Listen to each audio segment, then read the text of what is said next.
Assalamualaikum warahmatullahi wabarakatuh. Perkenalkan, nama saya Huda Khairul Anam dengan nomor NIM 067 dari kelas akuntansi 2019B Universitas Negeri Surabaya. Di sini saya mau memberikan tutorial membuat use case diagram sistem pembelian di Shopee dengan menggunakan Microsoft Visio 2013. Adapun kasus use case yang saya gunakan yaitu sistem pembelian online dengan menggunakan aplikasi Shopee. Shopee merupakan salah satu aplikasi e-commerce berbasis marketplace atau tempat jual beli online yang dilakukan oleh pembeli dan pelanggan tanpa bertemu dan langsung. Platform ini menawarkan berbagai macam produk yang dilengkapi dengan metode pembayaran yang aman, layanan pengiriman yang terintegrasi, dan fitur sosial yang inovatif untuk menjadikan jual beli menjadi lebih menyenangkan, aman, dan praktis. Sistem informasi untuk prosedur pembelian online, penjual dan pembeli melakukan pendaftaran akun di Shopee.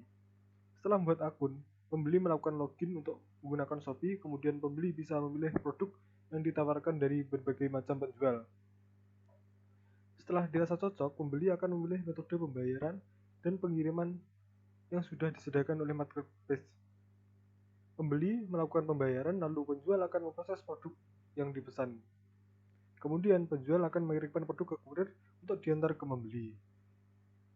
Bila pesanan sudah sampai, maka pembeli akan mengkonfirmasi ke Shopee bahwasanya pesanan sudah diterima. Dan pihak Shopee juga menerima konfirmasi terkait pembayaran dari pembeli.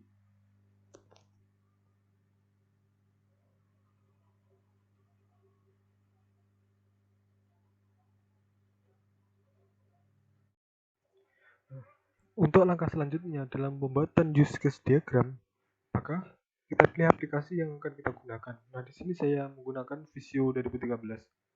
Kita buka Visio 2013-nya.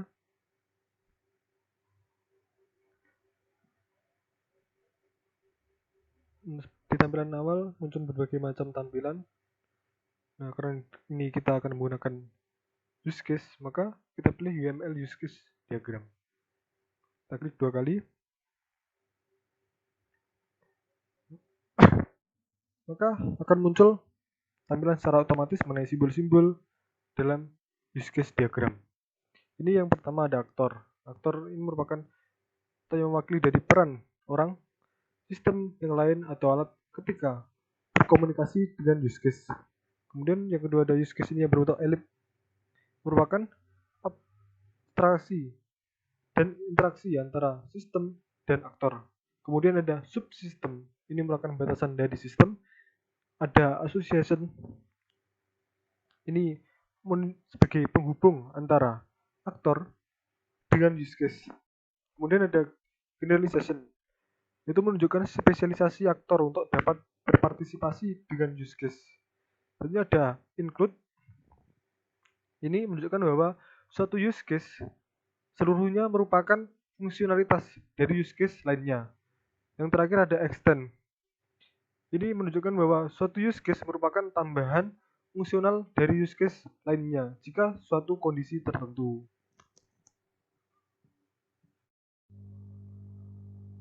Untuk proses pembuatan use case diagram pada kasus sistem pembelian online yang sudah saya akan tadi, maka langkah yang pertama kita buat sistem terlebih dahulu. Jadi kita tinggal klik dan tarik. Nah, di sini kita bisa edit untuk besar atau berkecil.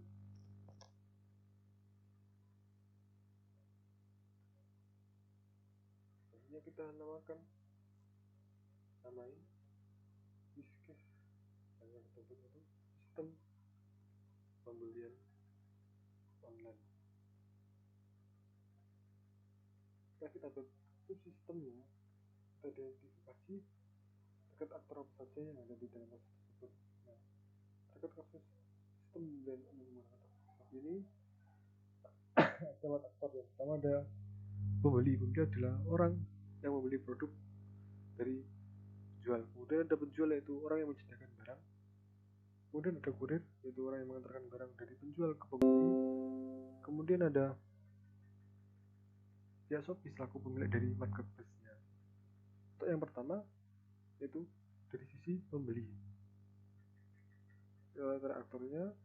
Kemudian untuk memberi nama kita tinggal klik 2 kali saja, yaitu kita tulis pembeli. Nah, pembeli ini pertama lakukan pendaftaran terlebih dahulu untuk membuat nama akun. Nah, maka kita buat use case-nya yang pertama adalah pendaftaran. Kemudian untuk memberikan nama kita klik 2 kali, itu pendaftaran.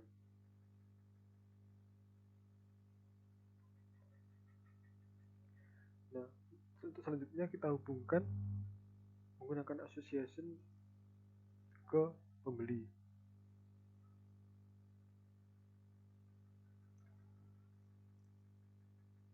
Selanjutnya setelah melakukan pendaftaran maka akan membuat nama akun. Nah, di sini kita buat use case lagi, yaitu nama akun.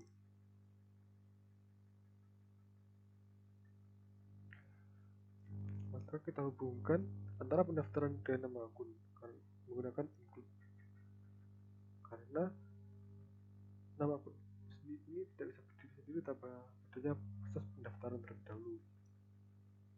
Kemudian dari sisi penjual juga sama, yaitu melakukan pendaftaran terlebih dahulu untuk membuat nama akun. Kita tarik detektornya, kemudian kita namai dari sisi penjual. Kita pilih asosiasi yang hubungan antara pendaftaran dan penjual.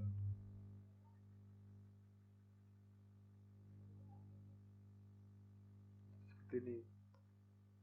Kemudian setelah melakukan proses pendaftaran, maka pembeli dan penjual bisa login ke aplikasinya. Kita buat use case login.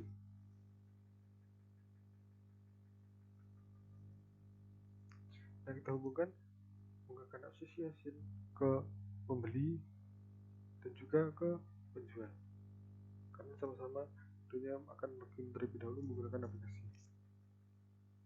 Kemudian kita kupas dari sisi pembelinya, yaitu setelah melakukan login, pembeli bisa memilih produk yang ditawarkan dari si penjual. Maka kita buat use case yaitu memilih produk. Kemudian kita hubungkan menggunakan association ke pembeli.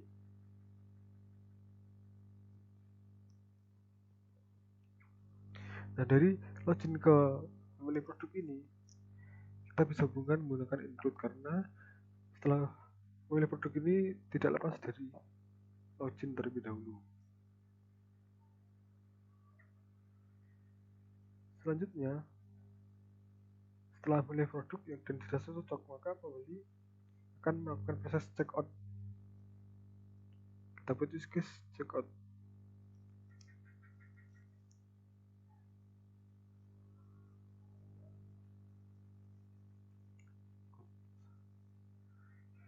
Kemudian kita hubungkan dengan menggunakan association ke pembeli.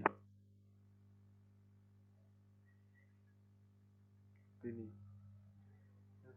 Dari memilih produk ke checkout ini, kita bisa hubungkan dengan menggunakan include, karena setelah memilih produk maka adalah proses checkout pesanan. Nah, di dalam checkout pesanan ini terdapat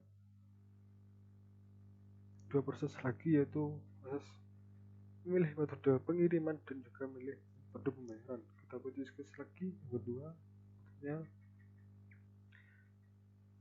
ada 2, yaitu memilih metode pengiriman dan memilih metode pembayaran.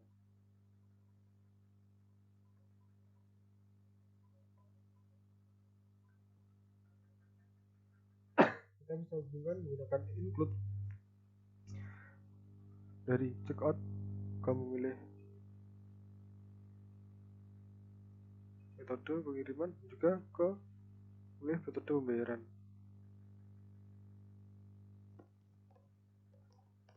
Selanjutnya, setelah melakukan proses checkout, pembeli melakukan proses pembayaran. Kita buat use case pembayaran. Lalu kita hubungkan dengan menggunakan association ke pembeli. association, kemudian kita hubungkan kolektor ke pembeli. Kita bisa edit terlebih dahulu untuk elipsnya, ya kita perkecil atau perbesar sesuai dengan keinginan kita masing sendiri.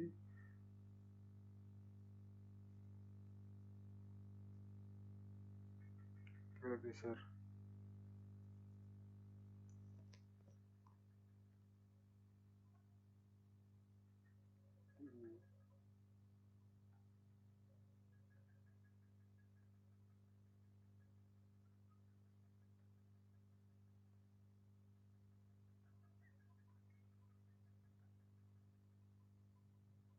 Maka setelah adanya proses pembayaran ini, pesanan dari pembeli akan diproses oleh pelanggan. Maka kita fokus untuk pemrosesan pesanan. Di sini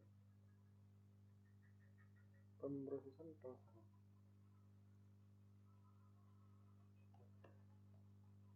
Karena penjual akan proses pesanan, maka terlebih dahulu akan penjual melakukan login.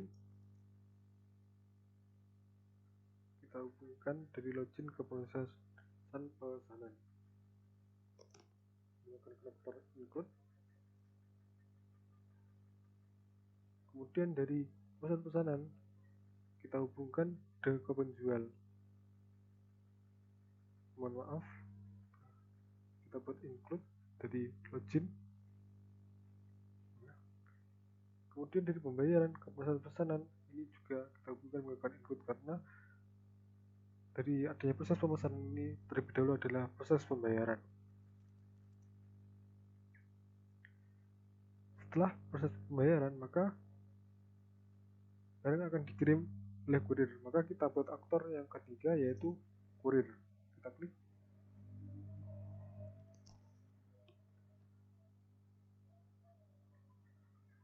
Kurir.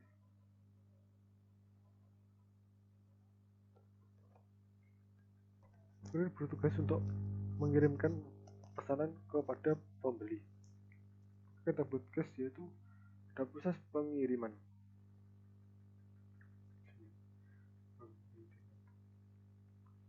Kita hubungkan dengan menggunakan association ke kurir.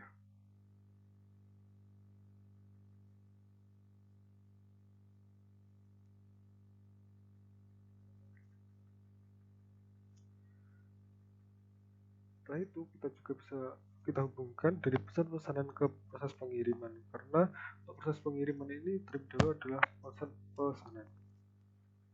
Selanjutnya dari pembeli akan menerima pesanan. Dapat use case menerima pesanan. Kita hubungkan dan menggunakan association ke pembeli.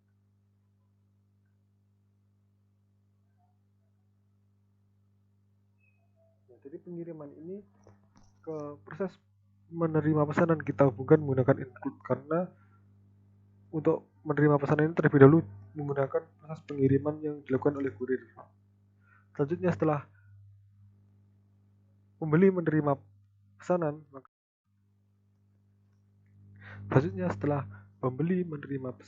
maka melakukan proses konfirmasi penerimaan. Maka kita buat use case konfirmasi penerimaan.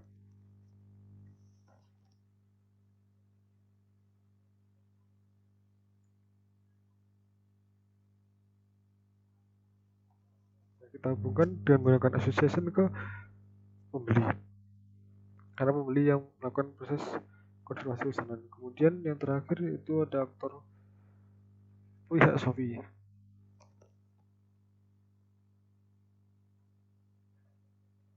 Pihak Shopee ini akan mengupdate pembelian bahwa pembelian sudah dilakukan dan sudah diterima kepada pelanggan. Kita hubungkan dari konfirmasi penerimaan ke pihak Shopee.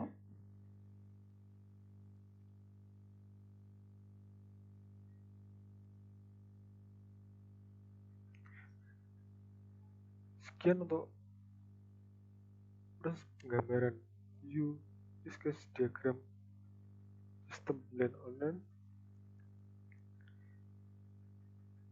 Sekian, terima kasih. Jika ada salah mohon maaf. Wassalamualaikum warahmatullahi wabarakatuh.